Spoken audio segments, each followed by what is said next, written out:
आप सभी के अंतःस्थल में बसने वाले प्रभु श्री राम जी से मेरा सत सत नमन।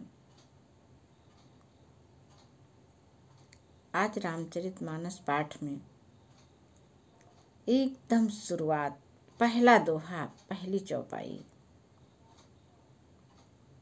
पर मेरा मन रुक गया और लगता है कि हम लोग बस यूं ही रामचरितमानस का पाठ किए जा रहे हैं, पढ़े जा रहे हैं कि चाहिए पढ़ना।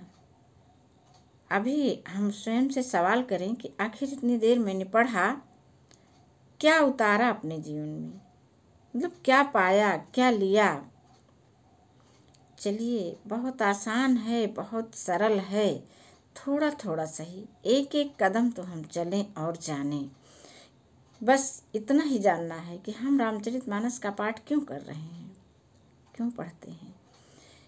जब हमारा दिमाग इधर जाएगा तब लगेगा ये तो अरे ये सब क्या है, इसमें तो पारस पत्थर भरा हुआ है, चाहे जिस चीज में छुआ दो सब सोना ही सोना बनने वाला है।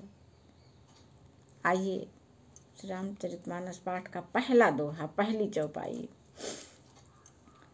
जो सुमिरत सिद्धि होई गण नायक करिवर बदन, करऊं अनुग्रह सोई बुद्धि राशि शुभ गुण सदन।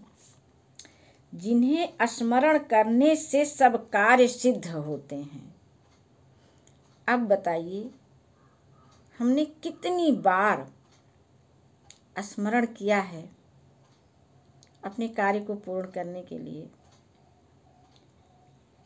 गणों के स्वामी और सुंदर हाथी के मुख वाले भगवान गणेश जी का, लेकिन हमारे अंदर ये नहीं होता है, यह विश्वास नहीं होता है कि इसको करने से निश्चित रूप से हमारा कार्य सिद्ध ही हो जाएगा। हम तो बस ऐसे ही किए जा रहे हैं, पढ़े जा रहे हैं। आखिर देखिए तो इनकी तो एक बात मुझे इतनी अच्छी लगती है कि जो कि इन्होंने वेदों में पढ़ा था कि माँ तो पृथ्वी से भी बड़ी होती हैं, और जब इनके और कार्तिकेय जी के बीच में ये प्रतिस्पर्धा हुई कि चलो पृथ्वी की परिक्रमा करते हैं, कौन पहले कर पाता है, तो देखिए कैसे इन्होंने युक्ति लगाई थी। आज हम सबको वो वाला तरीका अपनाना है। ये होता है अर्थ हमारे वैदिक ग्रंथों के अध्ययन का। जब हम उसको अपने जीवन में प्रयोग कर पाएं, जब हमारे जीवन में उसका कोई प्रयोग ही नहीं है तो दिन पढ़ो, रात पढ़ो, 24 घंटे पढ़ो, कोई मतलब नहीं है। आइए इन सिद्धांतों को निकालते हैं और अपने जीवन में प्रयोग करके सुखी संपन्न जीवन जीते हैं। जिन्हें स्मरण करने से सब कार्य सिद्ध होते हैं, जो गणों के स्वामी और सुंदर हाथी के मुख वाले हैं, वह ही बुद्धि के राशि और शुभ गुणों के धाम गणेश जी मुझ पर कृपा करें, ऐसी उनसे प्रार्थना की जा रही है, आराधना की जा रही है। गोस्वामी तुलसीदास जी कर रहे हैं। ऐसे ही सारे देवताओं ने मिल करके तो इस रामचरितमानस पाठ की रचना की है हम सब के लिए, कि हम सब भी अपने जीवन को के सभी कार्यों को ऐसे ही निर्विघ्नता पूर्वक संपन्न करें। अगला दोहा तो मुझे बहुत प्रभावित किया, एकदम आस्था से मन भर गया। सत्य, लेकिन आस्था से मात्र मन भर जाने से काम नहीं होगा। सत्य का अनुकरण करिए, कण कण में प्रभु श्री राम के दर्शन करिए, जन जन में श्री राम जी के दर्शन करिए। और दर्शन करके ऐसा नहीं कि दर्शन कर लिया हो गया, वैसा ही सबसे बर्ताव करना है। प्रत्येक अणु परमाणु से वैसा ही बर्ताव हमको करना है। जैसे हम जाते हैं मंदिर तो भगवान की मूर्ति के साथ श्रद्धाउन्नत होते हैं, वैसा ही बर्ताव हमें प्रकृति के हर कण के साथ करना है। देखिए ये वाला दोहा, शायद इसे हम अपने जीवन में उतार पाते, इस पर विश्वास कर पाते, सारे जीवन की सुख समृद्धियां स्वयं मेरे पास आ जाएं।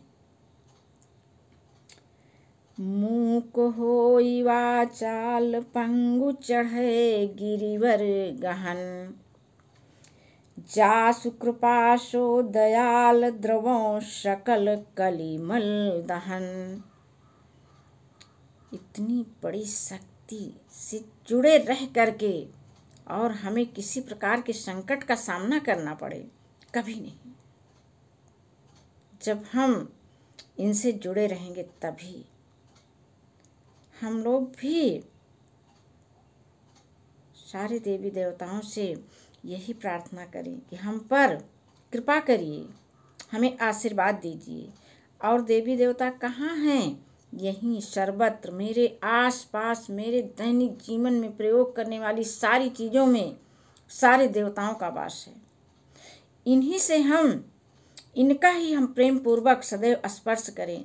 हर जीव, सजीव, निर्जीव जो भी हमारे आसपास हैं, व्यक्ति, वृक्ष, जितने भी सब कुछ हैं, सभी से हम ईश्वर का ही प्रतिरूप मान करके उनको प्रणाम करें, वैसा ही बर्ताव करें उनके साथ। तब ये हमारे साथ में पूरी तरह से ये कथन सिद्ध होगा।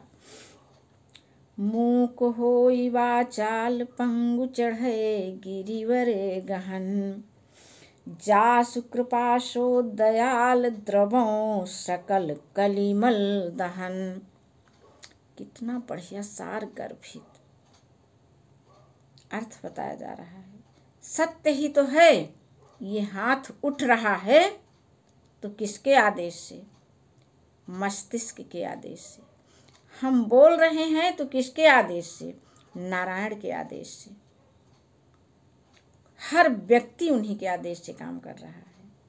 बस उन पर हमें विश्वास और भरोसा करना है और हर जगह पर उनके दर्शन करने हैं, वैसा ही उनसे बर्ताव करना है। तब ये सब सारे सिद्धांत हमारे साथ चरितार्थ होंगे।